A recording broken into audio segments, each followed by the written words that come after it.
إن الله وملائكته يصلون على النبي يا أيها الذين آمنوا صلوا عليه وسلموا تسليما. صلى الله عليه وسلم. ازيكم يا بناتي، ازيكم يا اخواتي، يا رب تكونوا بخير. النهارده هنعمل مع بعضنا فطار جميل قوي. هنعمل مع بعضنا صينية عجة. لو عندك بصلة وبطاطاية وبيض على حسب العدد اللي هياكل عندك، كتري في البيض او قللي، بس اهم حاجة يكون معاكي ايه؟ بصلة وبطاطاية. البيض ده على حسب العدد. يلا بينا نشتغل. اول حاجة هننضف معانا البصل والبطاطس ونشوف هنعمل ايه. يلا بينا. قشرنا البطاطس هنبشرها كده، بشرناها. ندخل بقى على البصلة بتاعتنا.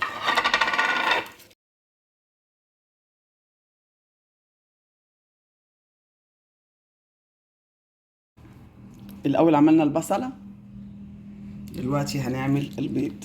بسم الله الرحمن الرحيم. ما شاء الله.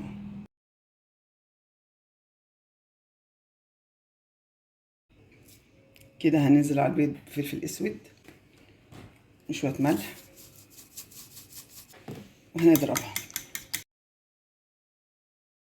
يلا تعالوا بقى نبتدي نشتغل. هيا بينا. كده حطينا الطاسة على النار وهناخد معلقة زبدة اللي انت مسيحاها في البيت، بس معلقة محترمة كده عشان هيبقى الخليط هيبقى كبير ان شاء الله.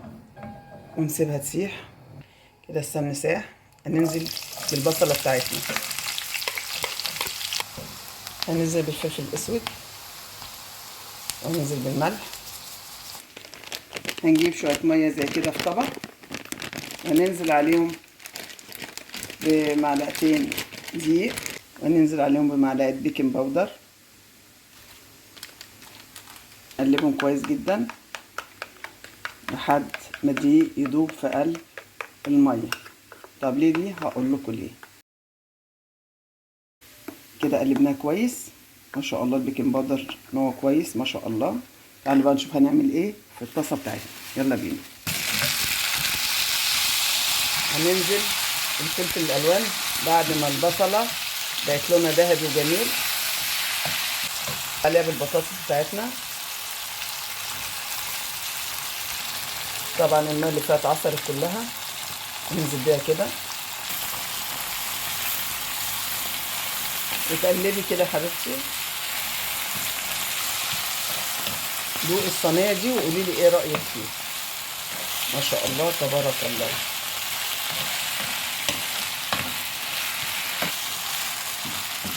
كده حبايبي هننزل عليها بمعلقتين الدقيق اللي عملناهم عشان يربطوا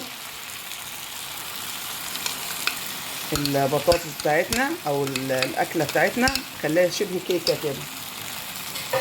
كده حبايبي ومتقلبه ما شاء الله تبارك الله. الريحه اشتغلت، ريحه جميله. بس بقى هنعمل معاها ايه؟ هنوطي النار اول حاجه، وبعدين هنجيب معانا البيض بتاعنا فاكرينه.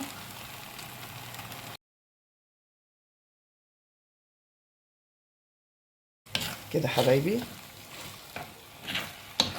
ما شاء الله اللهم بارك.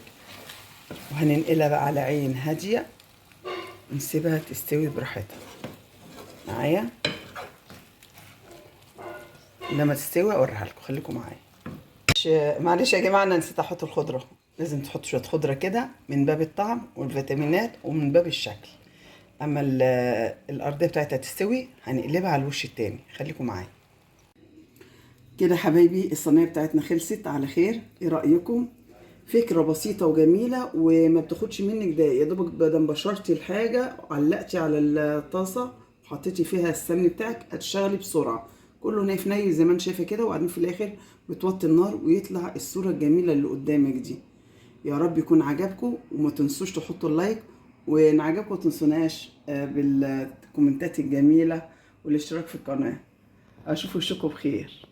السلام عليكم ورحمه الله وبركاته.